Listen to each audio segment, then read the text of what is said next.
Hola, buenos días. Yo les voy a hablar acerca del primer tema que es reforma, contrarreforma y naturalismo.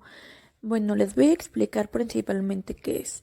Se dice que durante el Renacimiento es cuando aparece esta nueva reforma para entender al mundo y a la educación, favoreciendo el cambio de las ideas que tiene el hombre.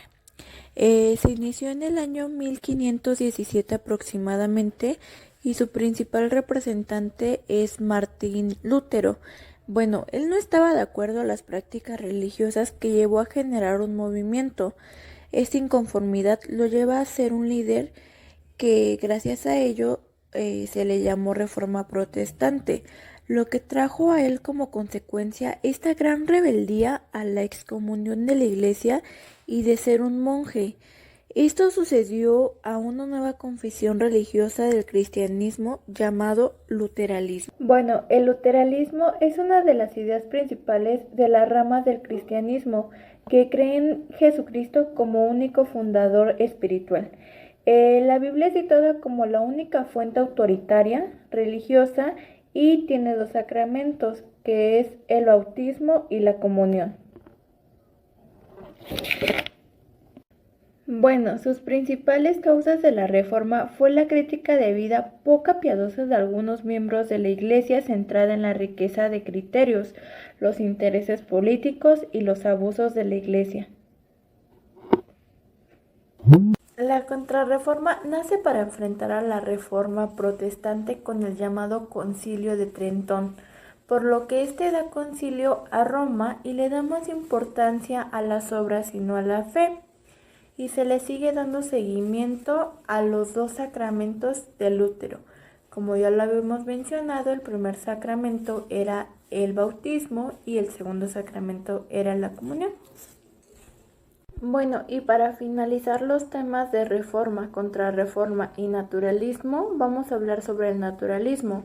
Bueno, la educación va más allá de la imposición pretendiente que el niño para que él se desarrolle y se desenvuelva liberalmente según Juan Jacobo Rousseau. Formar al niño como un ser social en función del bienestar. El niño nace bueno por naturaleza y la sociedad lo corrompe. Uno de los rasgos del hombre natural es el amor al prójimo y la razón.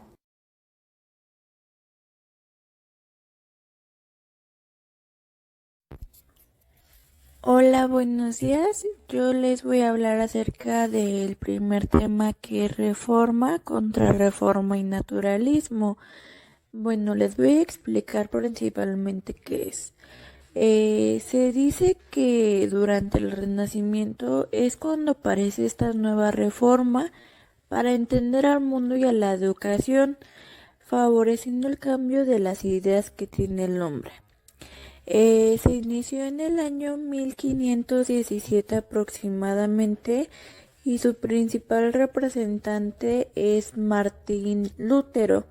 Bueno, él no estaba de acuerdo a las prácticas religiosas que llevó a generar un movimiento.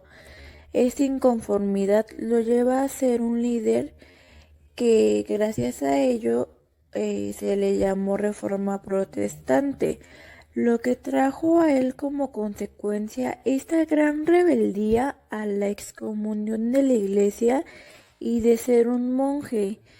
Esto sucedió a una nueva confesión religiosa del cristianismo llamado luteranismo. Bueno, el luteranismo es una de las ideas principales de las ramas del cristianismo que creen en Jesucristo como único fundador espiritual. La Biblia es citada como la única fuente autoritaria, religiosa, y tiene dos sacramentos, que es el bautismo y la comunión. Bueno, sus principales causas de la reforma fue la crítica de vida poca piadosa de algunos miembros de la Iglesia centrada en la riqueza de criterios, los intereses políticos y los abusos de la Iglesia. La contrarreforma nace para enfrentar a la reforma protestante con el llamado Concilio de Trentón, por lo que este da concilio a Roma y le da más importancia a las obras y no a la fe, y se le sigue dando seguimiento a los dos sacramentos del útero. Como ya lo habíamos mencionado, el primer sacramento era el bautismo y el segundo sacramento era la comunión. Bueno, y para finalizar los temas de reforma, contrarreforma y naturalismo, vamos a hablar sobre el naturalismo. Bueno, la educación va más allá de la imposición pretendiente que el niño para que él se desarrolle y se desenvuelva liberalmente, según Juan Jacobo Rousseau. Formar al niño como un ser social en función del bienestar. El niño nace bueno por naturaleza y la sociedad lo corrompe. Uno de los rasgos del hombre natural es el amor al prójimo y la razón. Bueno, y vamos a pasar al siguiente tema de la materia de Historia de la Educación, que es la Ilustración. Bueno, la Ilustración fue un movimiento cultural, intelectual y filosófico que se desarrolló en Europa durante el siglo XXIII y tuvo gran influencia sobre los procesos sociales y políticos de Europa y América hasta principios del siglo XIX. Bueno, este movimiento también es conocido como iluminismo, porque consideraba que la razón era la luz que iluminaría el conocimiento humano para sacar a la humanidad exactamente de la ignorancia y de esta manera construir un mundo mejor. Es por eso que a partir del siglo XVIII suele llamarse el siglo de las luces. Bueno, sus principales características de la Ilustración se difundieron entre las clases de los burgueses y el sector de la autocracia. Sus ideas se discutían en los salones organizados por las señoras de clases altas, donde se reunían filósofos, científicos, artísticos, literarios, y bueno, y entre estos grandes se transformaban.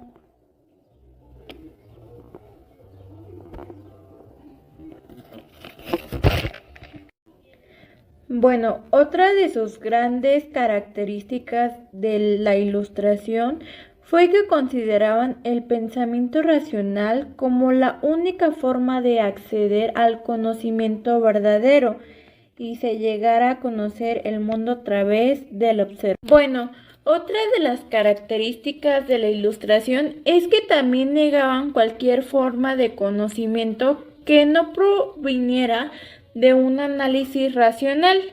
Otra de sus características era que ellos creían en las posibilidades de progreso, tanto como materiales morales de la sociedad, y bueno, y esto funcionó gracias al descubrimiento científico y el tecnológico. Y bueno, cuestionó las monarquías absolutas y el principio en el que el rey se podría oponer. Por ejemplo, el rey era su dios en ese momento. Bueno, algunas de las consecuencias del pensamiento ilustrado fue que dio un fuerte impulso al desarrollo del método científico y de las ciencias como las conocemos hoy en día. Su cuestionamiento de los privilegios de sangre fueron los principios de la Revolución Francesa, que terminó como la monarquía absoluta. Bueno, la difusión de sus conocimientos al poder político vigente y de la idea de la igualdad de las personas ante una ley. Bueno, fue una influencia importante para los criollos americanos que lo retomaron como sus principios, guiándose en las revoluciones independientes artísticas de las colonias europeas. Es por eso que hoy en día se le conoce como la Ilustración. Bueno, y sus principales representantes de la Ilustración fueron Charles Louis de Secodat, Francisco Mariette, Jean Jacobo Rousseau, Denis Diderot, Jean Lerondel de Alembert y Antonio Lavoisier. Bueno, voy a iniciar con el tercer tema, que es el romanticismo. Bueno, el romanticismo es un movimiento artístico y literario que surgió en la transición del siglo XVIII hasta el siglo XIX, en Inglaterra, Alemania y Francia, y desde ahí se extendió a todo el mundo occidental, incluido el continente americano. Este gran movimiento surgió gracias a la expresión de la subjetividad y la libertad creadora como reacción al racionalismo del arte neoclásico, movimiento que además de ser rigurosamente academicista, había entrado a una fase estandarizada que le merecía a la reputación de el frío.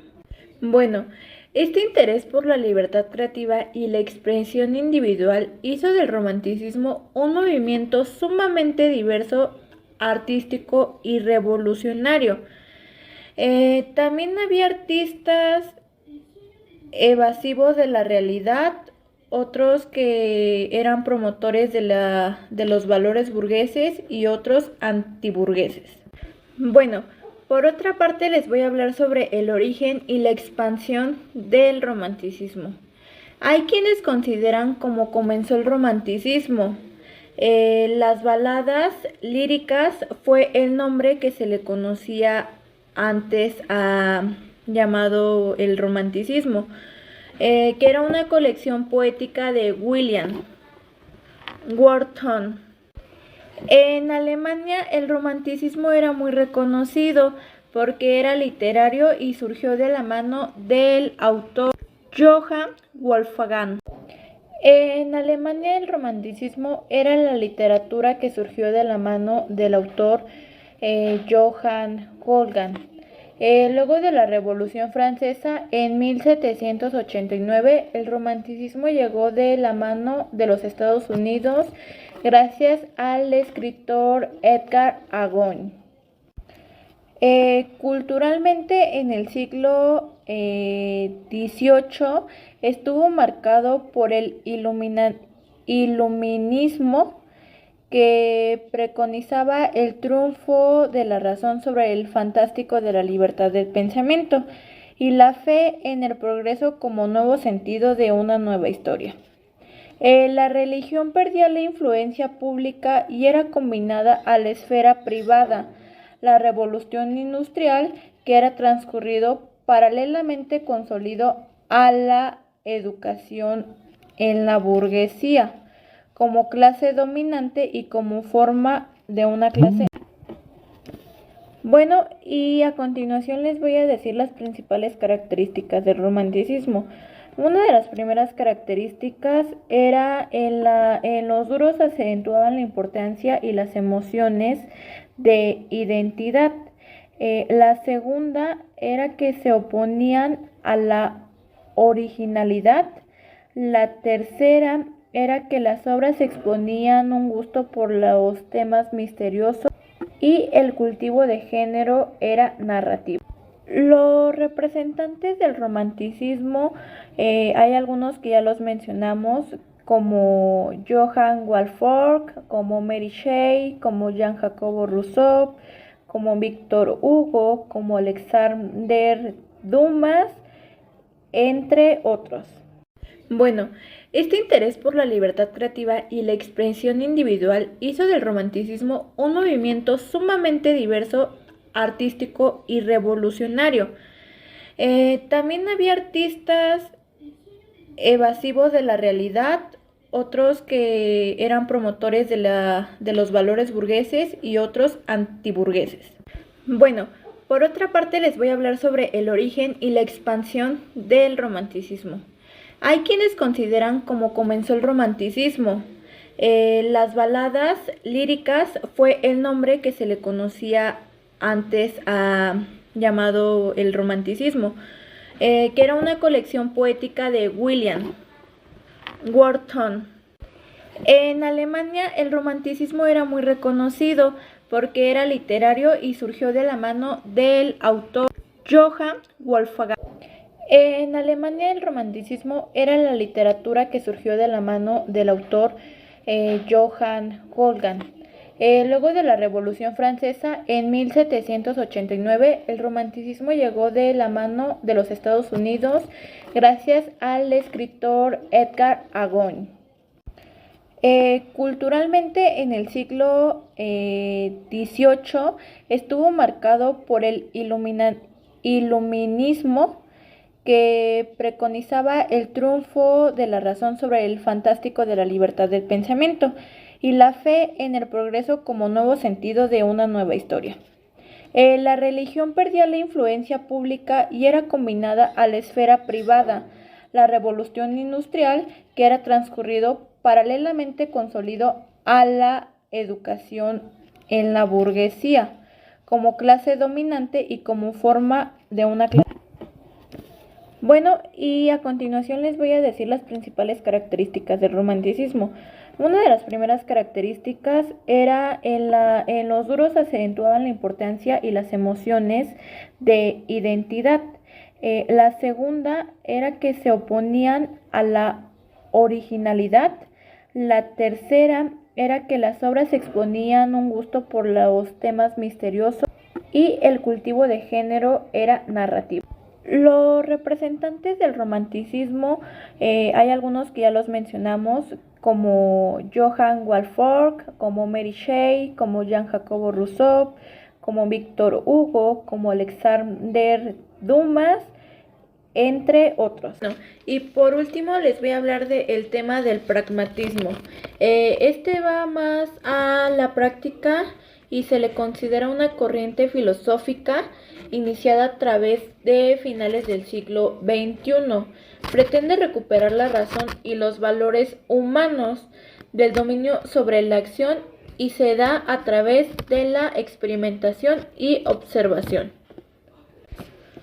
Bueno, una de sus características más principales es la de que se opone a las especulaciones y no tienen prácticas, que afirma que la verdad está relacionada con el tiempo y el lugar del objeto de la investigación, y que la verdad es aquella que satisface los intereses objetivos del individuo. Bueno, el pragmatismo tiene tres representantes. Uno de sus representantes es Charles Speer, que él decía que el pragmatismo era ante todo un método para aclarar ideas y que debe tener presente qué es lo que quiere hacer y tener. Bueno, y otros de sus representantes es William James, que él decía que él trata de superar la noción de la correspondencia entre nuevas ideas. Y el último representante es John Dewey, que decía que la única verdad la vamos a encontrar en la verdad. Si es útil, es verdad. Es decir, que cualquiera que se nos haga más práctico o más fácil, él dice que todo es verdad.